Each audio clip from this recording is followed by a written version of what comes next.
Bonsoir à tous. À la une de ce journal, la menace des sécessionnistes contraint le SDF à changer le lieu où doit se tenir son congrès ordinaire à Bamenda, dans la région du Nord-Ouest, après avoir marqué son accord pour accueillir cette convention nationale du principal parti de l'opposition. La Presbyterian Church s'est désistée à la dernière minute, redoutant des risques élevés de représailles et d'insécurité dans le chaudron de la crise anglophone. Pourquoi ces congrès ordinaires et extraordinaires du SDF cristallisent tant l'attention de la classe politique et de l'opinion nationale? Élément de réponse à suivre en ouverture de ce journal. Cela fait déjà 2 semaines que 2 adolescentes ont été enlevées lors d'un braquage survenu dans leur domicile familial situé à Bafoussam, dans la région de l'Ouest. Les recherches menées jusqu'ici n'ont rien donné. Dans ce journal, la famille choquée lance un cri de détresse. Malgré leur talent et la pertinence de leurs innovations, des chercheurs camerounais broient du noir. Ils dénoncent l'insuffisance de l'accompagnement des pouvoirs publics à l'occasion des journées de l'innovation et la recherche scientifique. Vous les écouterez dans ce journal et vous pourrez découvrir également leur savoir-faire, les innovations qui peuvent améliorer le quotidien des Camerounais.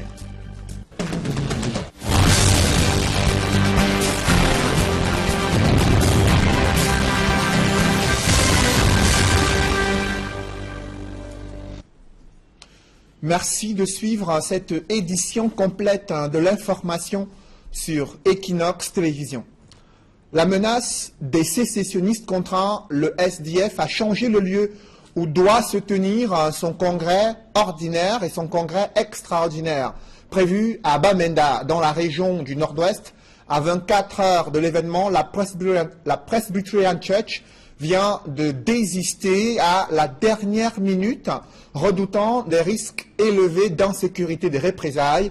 Pourtant, cette église presbytérienne avait donné son accord pour accueillir la convention nationale du SDF, et selon le ministre du Shadow Cabinet du SDF, ministre chargé de l'information, ce congrès doit se tenir et s'ouvre dès demain au Palais des Congrès à Bamenda, selon la dernière information qui nous parvient du SDF.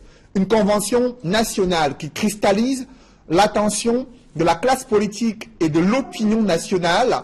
L'enjeu lié au renouvellement des organes dirigeants du SDF, des probables réformes des statuts, mais aussi l'investiture du candidat SDF à la présidentielle. Ces enjeux pourraient marquer un tournant décisif en cette année électorale. Explication avec Guy Zogo.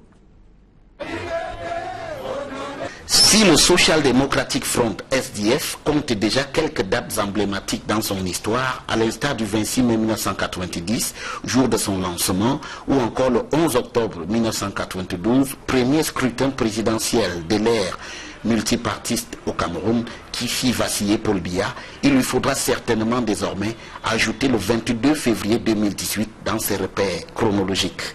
En effet, la convention nationale du premier parti de l'opposition camerounaise, qui se tient à cette date, marque certainement un curseur majeur pour celui-ci. Pour la première fois, sur ses propres terres, dans son fief historique qui lui a toujours été acquis, le SDF doit jouer sa survie en pleine crise anglophone, dont l'un des marqueurs aujourd'hui est la tentation de quelques-uns à appeler à la sécession. Il va sans dire que c'est l'existence du SDF en tant que parti national qui est ainsi mise dans la balance. Face à cette épreuve, le SDF se retrouve devant ces moments qui déterminent la capacité des partis politiques à domestiquer les grands enjeux de leur existence, qui fondent leur mue et les inscrivent définitivement comme des formations politiques majeures. Si l'on peut se poser la question de savoir si le SDF en est à la hauteur, on peut tout de même créditer ce parti de disposer déjà d'une expérience de gestion des affaires en mesure de lui permettre de faire face à des vrais débats de fond. La seule hypothèque qui pourrait peser sur cette issue positive peut venir des prétentions des uns et des autres à concourir à l'élection présidentielle de cette année. Mais, une fois de plus, leur sort à ce scrutin dépend de la santé du SDF au plan national. Autant dire que le Social Democratic Front n'a pas d'autre choix que celui de la cohérence.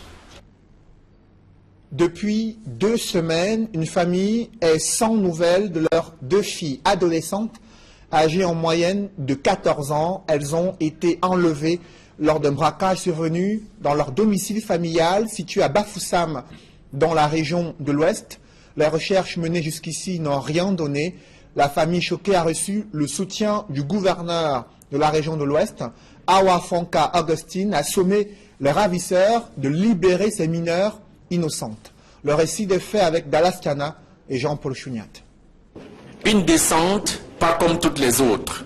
Awa Fonka Augustine, le gouverneur de la région de l'Ouest et tout son état-major, aux côtés de la famille Kamdem, pour lui apporter soutien et le confort après l'enlèvement de 2 de ses enfants au quartier Tungan 4 de Bafoussam.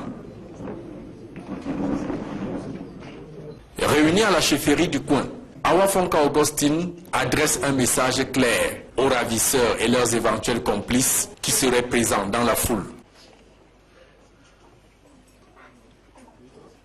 Si vous avez une idée là où ces enfants se trouvent, mesdames et messieurs, faites tout pour nous donner ces informations. Mais on ne va pas arriver là. Il faut que les ravisseurs eux-mêmes libèrent ces enfants. C'est ça mon message cet après-midi. C'est ça qui m'a amené ici cet après-midi.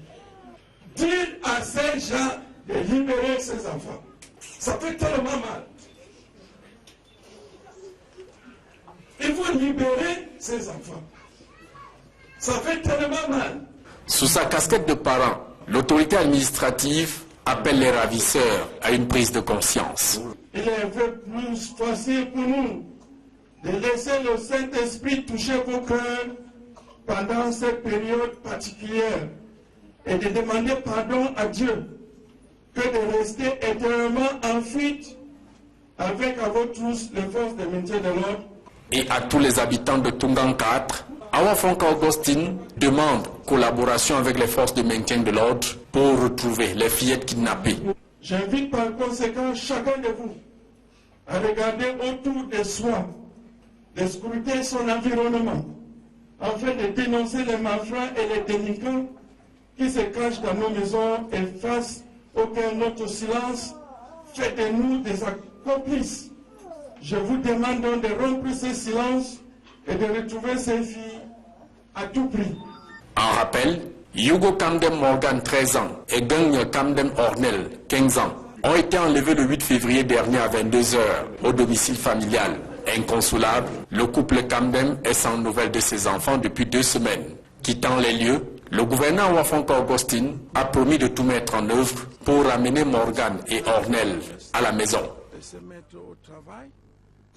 Une autre famille est dans le désarroi après que leur enfant ait reçu une injection d'une substance douteuse administrée lors d'une agression perpétrée à leur domicile familial situé à Yaoundé, dans la région du centre.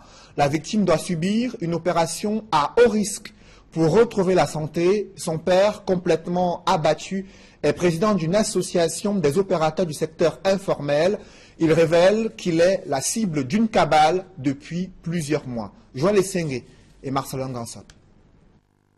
C'est un Yunga Moussa, à la fois consterné, dépité et horrifié, que nous retrouvons au chevet de son fils, à l'hôpital général de Yaoundé.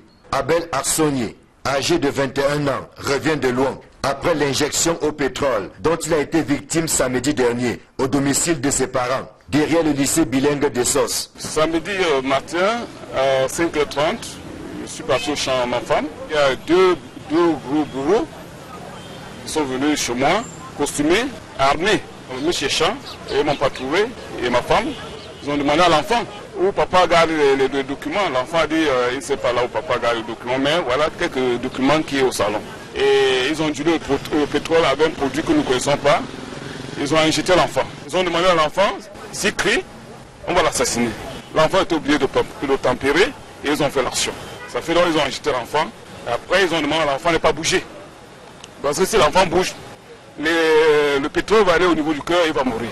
Au 5e jour de son hospitalisation, le jeune Abel va mal et sait à peine s'il peut glisser quelques mots, terrorisé par des douleurs atroces à divers endroits de son corps. À l'heure actuelle, la situation n'est pas toujours bonne. Le corps c'est-à-dire les bras, là on a injecté, en train de gonfler et on va l'opérer. Et le cœur même, parce que même le cœur même et le ventre, ça ne donne pas toujours depuis samedi. Tous les jours on achète les produits, tous les jours on achète les produits. Bon, nous attendons ce que Dieu pourra réserver. Yimga Moussa dit être victime du combat qu'il mène pour l'amélioration des conditions de vie des acteurs du secteur informel. Pour que ces acteurs trouvent une stabilité, qu'ils soient recasés et que la RNP soit remboursée. Il y a 12 000 Camerounais qui ont été victimes, à plus de 4 milliards de francs, et que le chef d'État a 2 instructions. Je sais pas pourquoi les gens ne veulent pas mettre en application ces instructions. Je pense que c'est tout ça qui continue. Et les 2 hangars qui ont été construits à Moukoura, à plus de 1,5 milliard, chose impossible. C'est tous ces réseaux qui sont derrière ce problème. Parce que j'étais déjà avisé, comme les injections m'ont dit, comme je suis souvent malade, ils vont m'injecter, soit ils vont faire ça sur mes enfants. Avant son fils, c'est Yimga Moussa lui-même qui a passé récemment des moments difficiles, après plus d'1 mois de détention à la prison principale de Yaoundé. Son crime était d'avoir fait un sitting à l'entrée de la primature pour revendiquer le remboursement de l'argent des acteurs du secteur informel, détourné dans le cadre du projet PID. Dans le reste de l'actualité, une feuille de route vient d'être définie entre le ministère de l'économie et le secteur privé au bout de 2 jours de dialogue engagé au JICAM.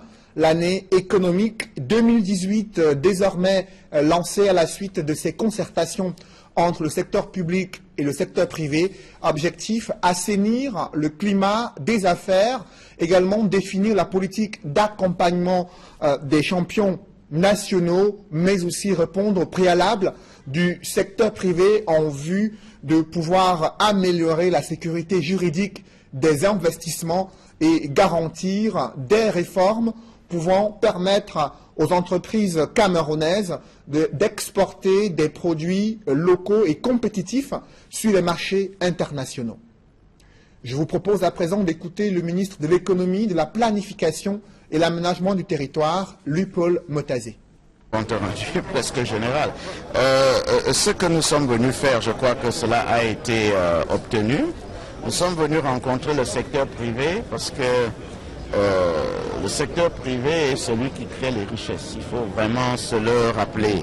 Et il faut rappeler également qu'en décembre 2016, lorsque les chefs d'État de la CEMAC se sont réunis à Yaoundé sur invitation du président Biya du Cameroun, l'une des résolutions de leur rencontre, l'une des résolutions, il y en a eu 21, l'une des résolutions parlait justement du rôle du secteur privé, que le secteur privé devrait jouer un rôle important. Vous comprenez pourquoi, depuis hier déjà, nous avons rencontré tout le secteur privé, toutes les organisations patronales, et aujourd'hui nous sommes à la Chambre de commerce. C'est toujours dans le même ordre d'idée. Voir ce que le secteur privé peut faire pour nous accompagner dans ce travail de reconquête d'un taux de croissance important, et surtout les appuis que nous pouvons apporter. Parce que, je le dis toujours, l'État a une action volontariste. Il ne s'agit pas seulement de dire vous pouvez faire, mais il faut également regarder du côté des pouvoirs publics. Qu'est-ce que les pouvoirs publics peuvent faire en matière d'amélioration du climat des affaires? Le Premier ministre sera à Douala bientôt, comme d'habitude, en tant que président du Cameroun Business Forum, mais également dans d'autres incitations et dans d'autres appuis. Et au niveau de la Chambre de commerce aujourd'hui, nous nous sommes intéressés à 3 domaines importants. D'abord, la transformation du cuir, et aussi la transformation du manioc. Vous venez de suivre le ministre de l'économie sur le plan d'action qui a été conclu entre le secteur public et le secteur privé.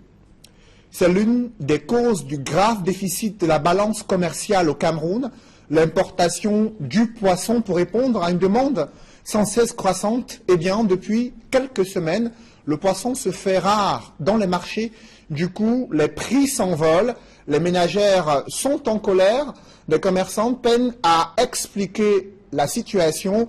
Nos reporters ont tenté de faire leur marché ce jour dans les artères de la ville de Douala, Mitterrandam et Julingué, Nyondé. Voici le constat. Dans ce... Je dis que le maquereau est cher.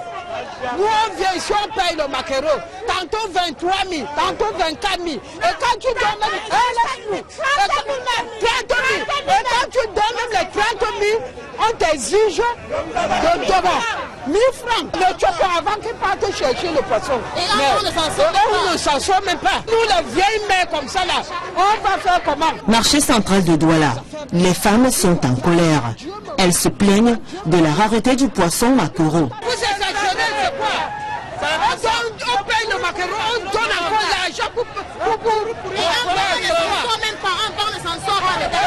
Quand tu ne donnes pas, on donne la main qu'on donne l'argent avant qu'on parle ça. Commerçantes spécialisées dans la braise pour la plupart, ces femmes affirment que cette pénurie a un impact considérable sur leur activité.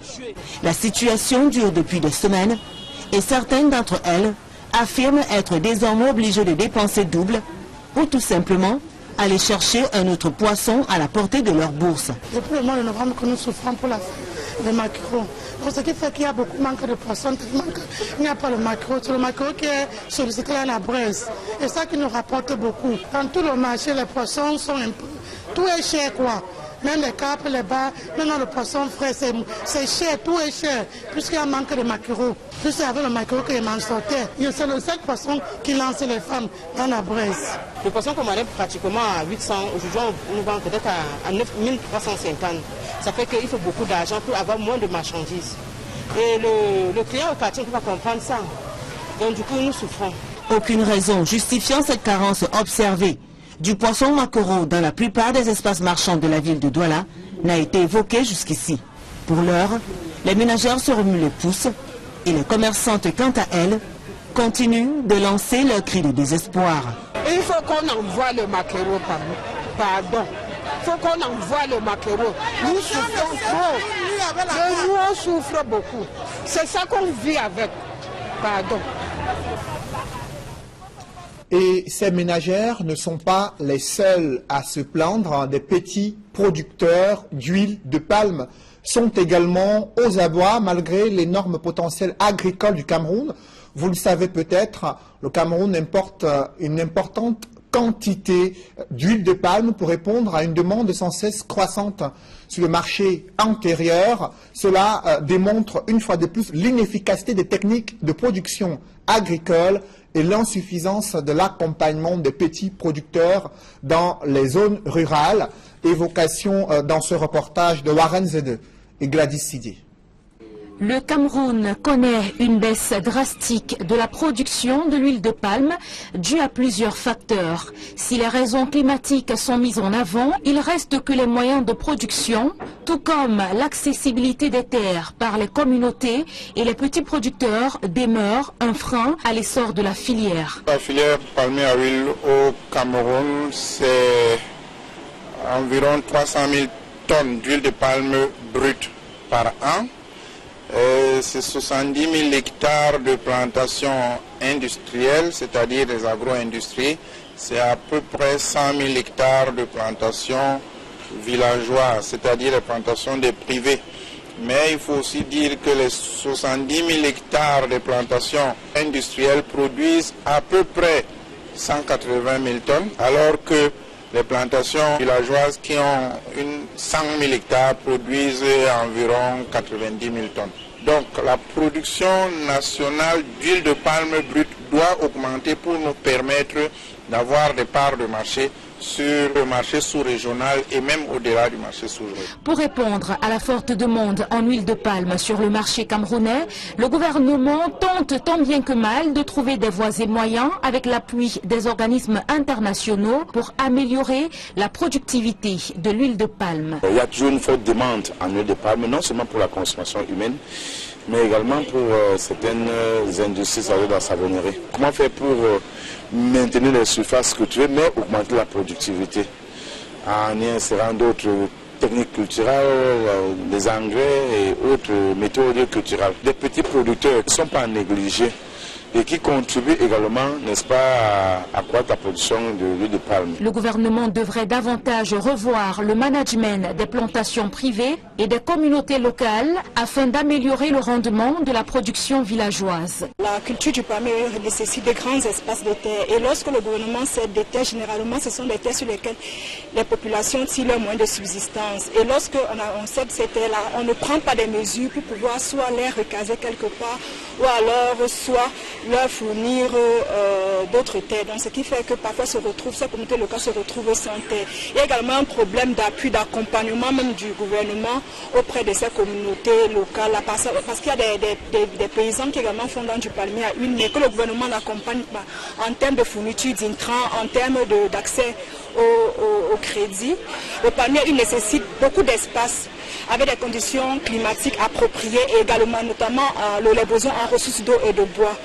Et non seulement ça, le gouvernement doit prendre des mesures pour protéger les droits des communautés. Mener une réflexion plus poussée sur les aspects importants de la filière palmier à huile, ainsi que la collecte des informations additionnelles afin de finaliser la stratégie de développement durable de la filière palmier à huile au Cameroun. Tel est l'objectif de l'atelier de concertation des parties prenantes de la filière palmier à huile au Cameroun. Un atelier ouvert le 21 février et qui prend fin le 23 dans la ville de Douala. Les petits producteurs agricoles sont confrontés à l'enclavement des bassins de production au Cameroun. Les travaux d'entretien et d'aménagement routier se déroulent à un rythme insatisfaisant pour ces populations qui souhaitent écouler facilement le produit agricole des centres de production vers les principales villes du pays. Le ministre des Travaux publics a réuni des entreprises, des bâtiments et travaux publics pour évaluer les performances sur certains chantiers. Il en ressort de nombreux dysfonctionnements. Reportage Guizogo. La revue des chantiers routiers en cours au Cameroun est un exercice titanesque auquel s'attaque pourtant résolument le ministère des Travaux publics. Dans la pratique, les difficultés ne manquent pas, à l'image de la réhabilitation de la route Marwa-Mora, longue de 61 km. La ville est bombée de réseaux de concessionnaires qu'il fallait d'abord pouvoir les dégager. Mais comme on n'a pas pu les déplacer tous ces réseaux, nous avons démarré les travaux pour dégager cela au village Marwa.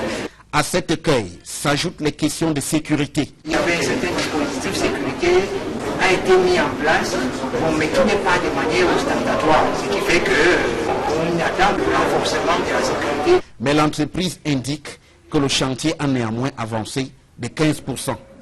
Autre cas pratique, le tronçon Nding-Mbamba sur l'axe routier Nanga-Eboko-Bertois, qui a aussi son lot de problèmes. Le projet de Eboloa Mbamayo, dans lequel on vient de démarrer. Le projet va avancer normalement. Les études sont terminées et nous sommes en phase de démarrage. Nous sommes bien mobilisés. C'est au total 41 projets routiers en cours que le ministre des Travaux publics a évalués dans un véritable parcours du combattant. Il en conclut qu'au-delà des nombreuses difficultés relevées, globalement, les chantiers routiers avancent. Un optimisme qui n'est pas toujours partagé sur le terrain par les usagers de la route, dont la grogne s'est multipliée ces dernières années. Parlons à présent des chercheurs camerounais qui exposent le savoir-faire à l'esplanade de l'hôtel de ville à Yaoundé à l'occasion de la 6e édition des journées d'excellence de la recherche et de l'innovation. Malgré leur talent et la pertinence de leur invention, ils souffrent de l'insuffisance de l'accompagnement des pouvoirs publics. C'est le constat que font Élisée Bogba et Ike Cyril dans ce reportage. La coupure du ruban symbolique pour marquer l'ouverture des journées d'excellence de la recherche scientifique et de l'innovation au Cameroun. Pour cette 6e édition, l'esplanade de l'hôtel de ville de Yaoundé reçoit des chercheurs qui présentent leur savoir-faire, à l'exemple de ce moulin à maïs à Calibre. Pensons par exemple aux découvertes des réservoirs. Ça, c'est un échantillon pour démontrer cette technologie que j'ai inventée, qui consiste à pouvoir régler la sortie de tout ce qu'on écrase à la granulométrie voulue. La même machine, on peut même l'appliquer pour écraser les pierres. Il suffit seulement que le matériau utilisé soit conséquent. On peut aussi écraser les pierres et calibrer. En fonction de la manière dont il est réglé, le moulin fait ressortir des graines de maïs moins fines, plus fines ou simplement concassées. Il y a le moulin à maïs à calibre. Il y a aussi une piste d'atterrissage mobile d'urgence.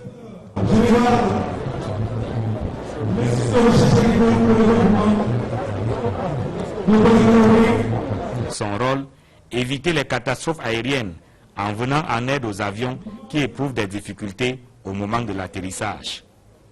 Il y a une piste normale, comme une piste des aéroports, d'environ 3000 mètres, et mettant la plateforme qui est montée dessus et qui marche sur rail.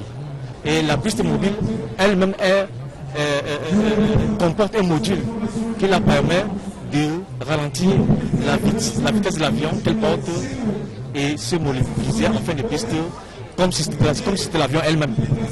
Les chercheurs camerounais font étalage de leur génie, ce d'autant que les fruits de la recherche constituent des outils à même de booster le développement socio-économique du Cameroun. Est-ce qu'il faut faire la science pour la science? Non, l'économie du savoir dit qu'il faut faire la science pour l'utilité, pour ce qui est utile, pour ce qui peut apporter une contribution substantielle au développement, à la satisfaction d'un besoin. Il est donc question d'éviter de chercher pour chercher, mais de chercher pour résoudre les problèmes de la société. Mission difficile. Aux plantes des chercheurs camerounais qui dénoncent l'indifférence des pouvoirs publics, le ministre de la Recherche scientifique et de l'Innovation annonce la création d'un fonds de recherche et de l'innovation. Le professeur Madeleine Tchouenté précise que c'est une initiative du chef de l'État qui souhaite encourager davantage la recherche pour qu'elle contribue au développement et à l'émergence du Cameroun. Je vous propose d'écouter le ministre de la Recherche scientifique et de l'Innovation.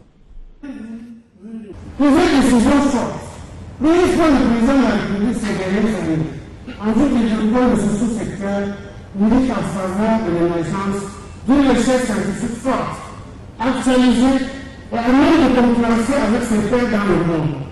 À titre d'exemple, je vais citer la décision relative à la mise en place d'un fonds national de développement de la recherche, fonds régi et du comité d'affectation spéciale et afférente. Une étude de faisabilité a été conduite à la vigilance du gouvernement en partenariat avec la coopération française et conforte la nécessité du fonds pour l'accompagnement de nombreux résultats de la recherche vers le marché et la création de recherche et des emplois. Parlons à présent de culture.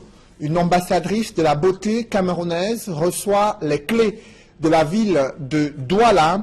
Élue première dauphine du concours Miss Union africaine 2018, Daniel Chege Wabo a été élevée au rang de citoyen d'honneur de la ville de Douala. Elle a reçu les clés des mains du délégué du gouvernement auprès de la communauté urbaine de Douala. Le docteur Fritz Ntonentone a tenu à encourager, bien sûr, cette ambassadrice de la beauté qui s'est illustrée par des initiatives visant à faire rayonner la ville de Douala et à œuvrer pour l'insertion économique des jeunes Camerounais.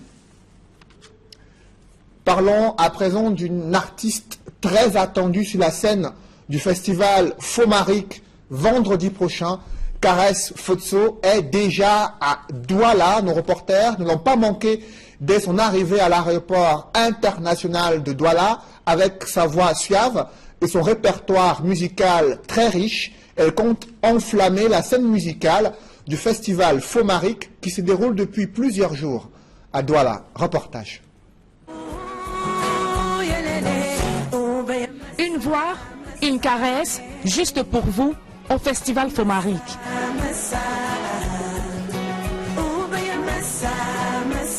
À l'occasion de ses 25 ans, l'artiste Caresse Fotso offrira un spectacle à couper le souffle aux différents festivaliers. Arrivée mardi soir par l'aéroport international de Douala, elle remercie les organisateurs pour le choix porté sur elle et promet d'enflammer la scène du festival Fomaric vendredi 23 février 2018. Ça fait 25 ans. J'étais qu'une gamine lorsque j'entendais parler du Fomaric et aujourd'hui je suis très contente que le père Coty, qui est notre patriarche, un artiste pour qui j'ai de l'admiration, m'invite.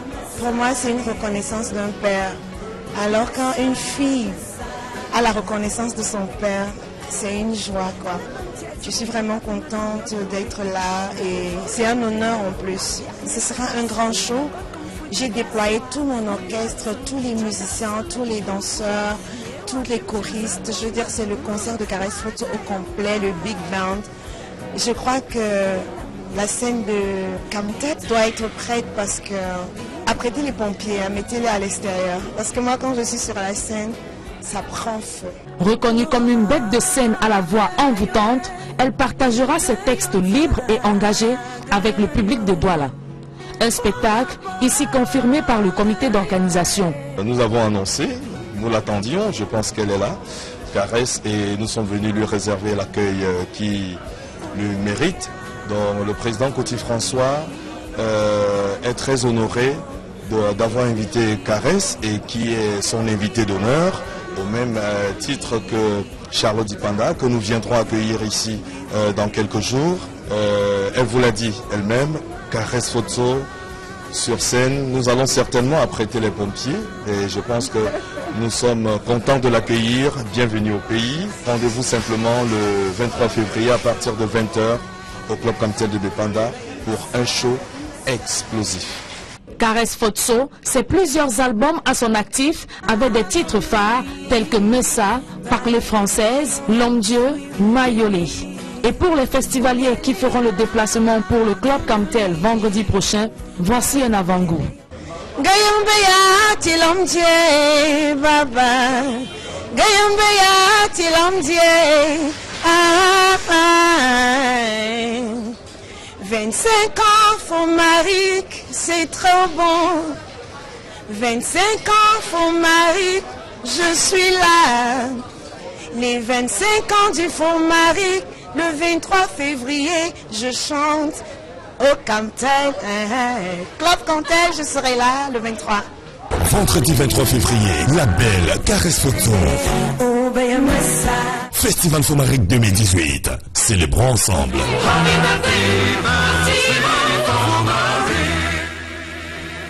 Parlons à présent de cet institut des techniques administratives et commerciales, INTAC, qui récompense son personnel pour l'excellence dans le travail. Le préfet du Vouri leur a décerné des médailles au cours d'une cérémonie riche en couleurs qui s'est déroulée au siège de cet institut d'enseignement privé, Institut supérieur d'enseignement privé. Reportage. Et en vertu des pouvoirs qui nous sont conférés, nous décernons la médaille d'honneur du travail en argent. Des métaux précieux épinglés sur 62 poitrines par le préfet du département du Vouri qu'accompagne le sous-préfet de l'arrondissement de Douala 5e.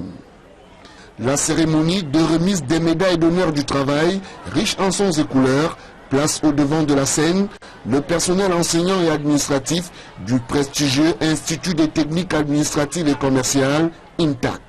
La première vague, constituée des agents ayant effectué 10 ans de service, reçoit la médaille d'argent.